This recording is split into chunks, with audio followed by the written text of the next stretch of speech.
Hey guys, Pedro here to tell you about the latest EP from Deadlord, Dystopia, out March 25th on Century Media Records.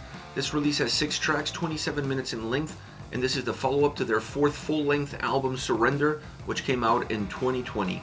And they are a Swedish rock band. A vintage, old-school sounding Swedish rock band. Now, what can you expect from this release? I feel like you're going to get a little bit of two different worlds. From an EP side, it's very creative, outside the box. You're going to get 4 covers, 2 songs that are original to the band. But then when you look at the structure, it feels more like a full-length album, the way it's put together, the flow that it has, the bookends in terms of how it starts and how it finishes.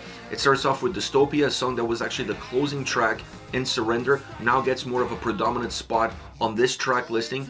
Closing off with Letter from Allen Street, a song that's now in Swedish, previously had been released in English, so a nice way of starting off with something familiar to the fans and closing off with some material that's similar but yet different from what fans have heard before. In between you have 4 covers, 4 different songs, but songs that somehow work really well with one another.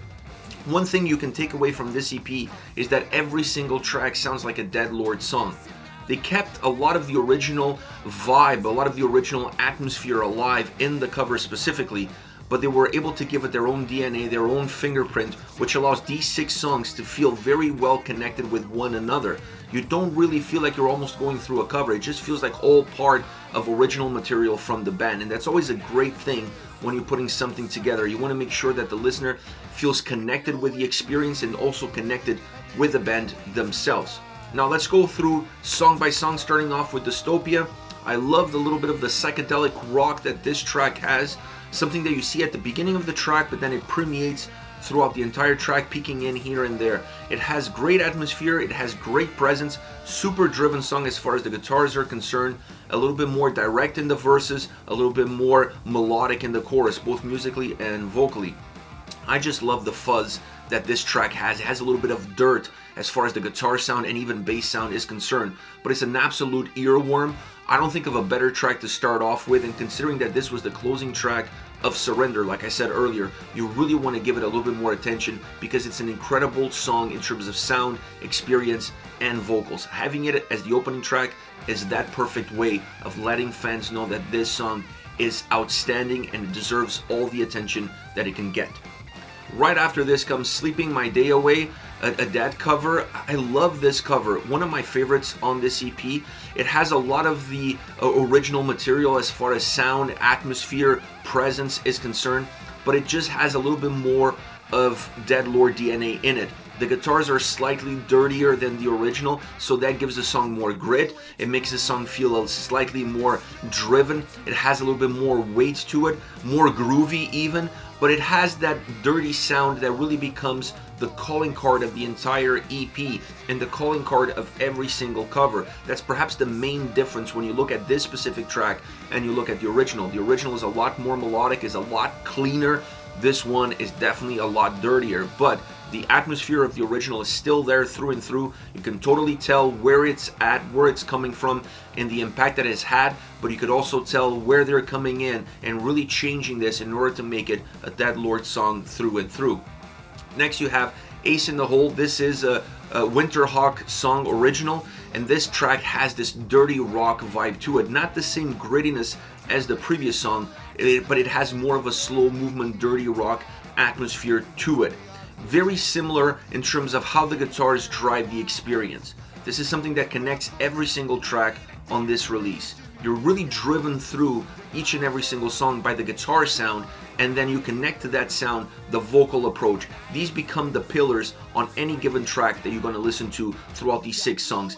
This one is no different.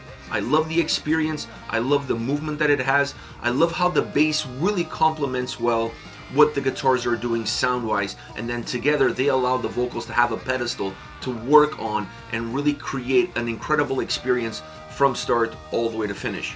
Now, my favorite cover on this EP is hands down a Moon Martin cover, and I love this song. I love how it feels, I love how it sounds. It has such an incredible movement. It's a very simple track.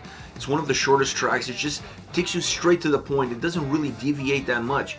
but simplicity doesn't mean that the song doesn't have power, that doesn't connect with the listener. It's an incredible track. It's very effective in how it's put together, and how they change this song is just adding more grit, adding more dirt to it, making it a little bit more grimier, a little bit more old school, allowing this track to blend in with everything that has happened throughout this EP up until this point. But without a shadow of a doubt, my favorite cover of them all. And next you have Moonchild, a Rory Gallagher cover, and this track has energy. It perhaps has a different kind of energy from any other song, or definitely from any other cover on this EP. The bass is absolutely killer. I love the tone, I love the delivery, I love how it blends with the rest of the soundscape on the track. The vocals feel more emotional. They really feel different on this song. They were very dynamic on every single song throughout the entire EP, but this track, somehow, being a cover, really surprised me on how connected the vocals are with the lyrical content. Really allows this song to carry itself over in a very smooth kind of way, but a very connected way as well. It has an outstanding sound, it has an outstanding approach, which makes it an outstanding cover. It's a song that comes alive at every single turn. The vocals really help that aspect of the track, and then the sound that it has really pushes the listener all the way through, never losing track of where it's taking you. Last but not least, Letter from Allen Street, the Swedish version of an English song that they released previously. And I love this track because it feels different. It feels completely different from everything else, but at the same time, the soundscape is exactly what you've gotten before.